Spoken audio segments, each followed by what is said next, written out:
Hey guys, welcome back. So today let's talk about a few things that I am no longer doing in relationships. The first thing is online dating. I know I may be canceled for this one, but you will not find me on nobody's internet site trying to find a man.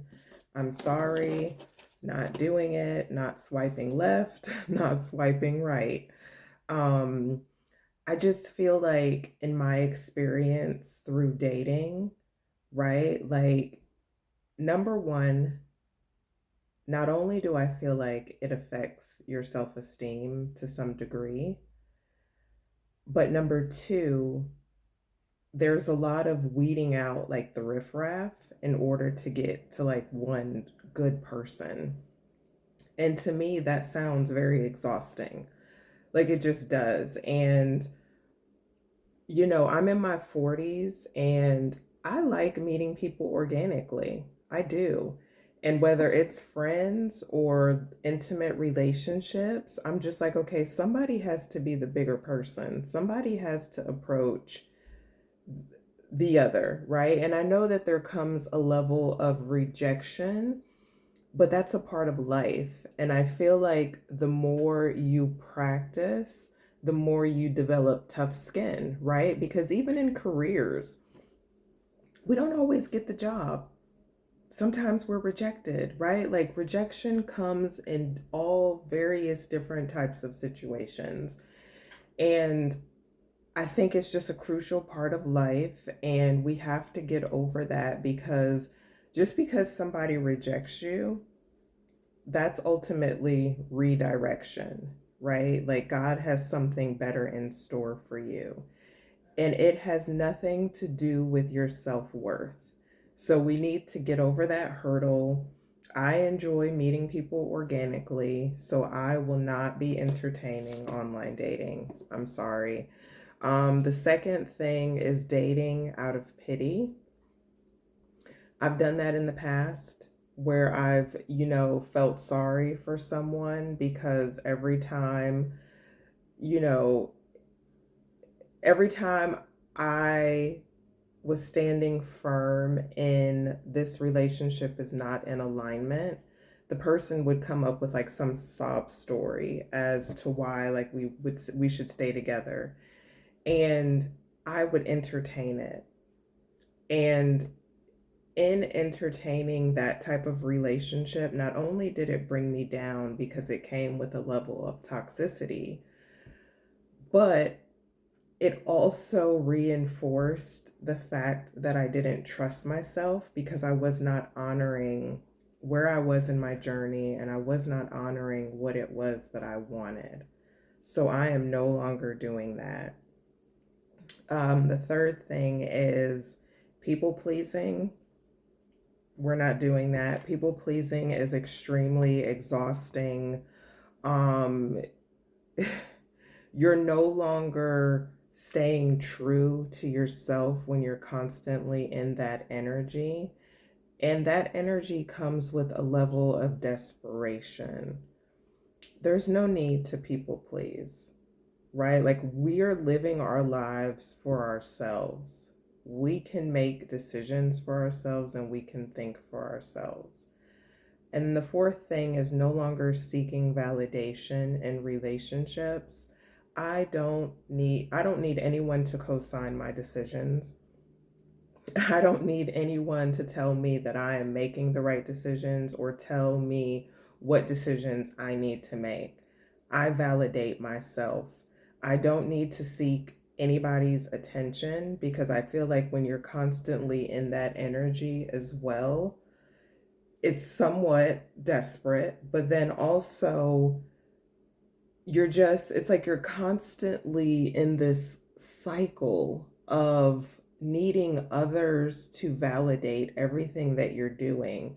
And I feel like that goes against the entire journey because in this journey of life, not only is it good to understand other people, but you also need to understand yourself. And when you're constantly seeking validation from others, I feel like you are not able to understand yourself in a way that's going to be beneficial and aid in your journey. And then the fifth thing is I am no longer trying to fix people.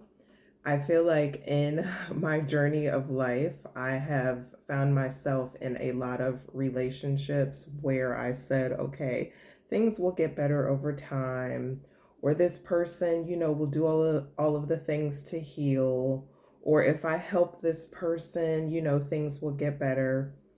That was far from the truth in all cases, far from the truth. It is not my responsibility to fix people. It is not my responsibility to point out where people need healing. And it is not my responsibility to carry the demons of others. And then the next thing is settling. Ooh, that's a big one.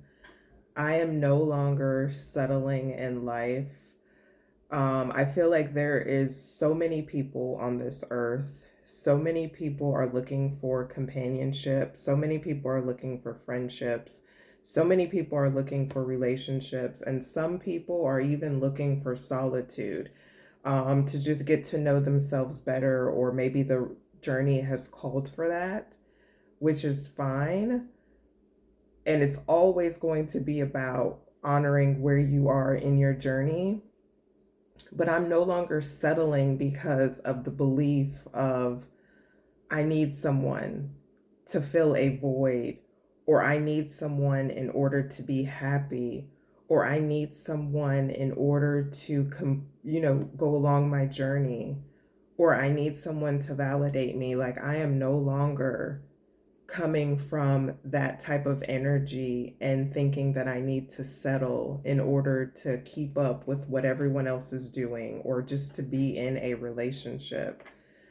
And then the next thing is entertaining any level of toxicity and abuse. This is a big one, and this is not just exclusive to intimate relationships. This can be friendships as well, where friends bring a level of toxicity or drama into your life. The relationship can be very one-sided. I'm no longer entertaining those types of relationships anymore, because relationships should be mutually beneficial, right? Like, we give, and take, we take and we give. And sometimes those relationships are very, very one sided, and it brings a level of toxicity where, the person has nothing to offer other than drama, has nothing to offer other than when they need something, they reach out to you. And I'm just no longer entertaining those types of relationships that bring me down. If we are going to be in relation with one another, we need to help elevate each other. We need to add to each other. And then the final thing is going along with this modern dating concept. And I know that I already mentioned the whole online dating thing, but I'm talking about going out to dinner with a man and I'm having to plan the date, or we're going Dutch on the date. And for those that don't know what that means, I'm talking about like 50-50. I'm no longer going along with these concepts in order to date, because I believe that there is a level of, pursuit that needs to happen, especially in the beginning. When a man is interested in a woman, he should be the first person to initiate. And I'm not saying from a woman's perspective, don't, not show interest, but what I'm saying is don't take all of the initiative. He needs to take some initiative in the beginning, whether that is to plan a date, reach out, and let you know that, he's open to doing these things for you, and not requiring you to pay your way on the date. Like, I've heard so many horror stories, and that's obviously a video for a different day. But I'm not entertaining that. I think I'm a little probably old fashioned in that way, and that's fine. But I'm going to honor myself, right? And I'm going to accept all parts of me, and I'm going to, accept and honor what it is that I want, period. And if you resonate with this video, give it a thumbs up and comment down below because I love hearing from you guys. Okay, I'll see you on the next one. Bye.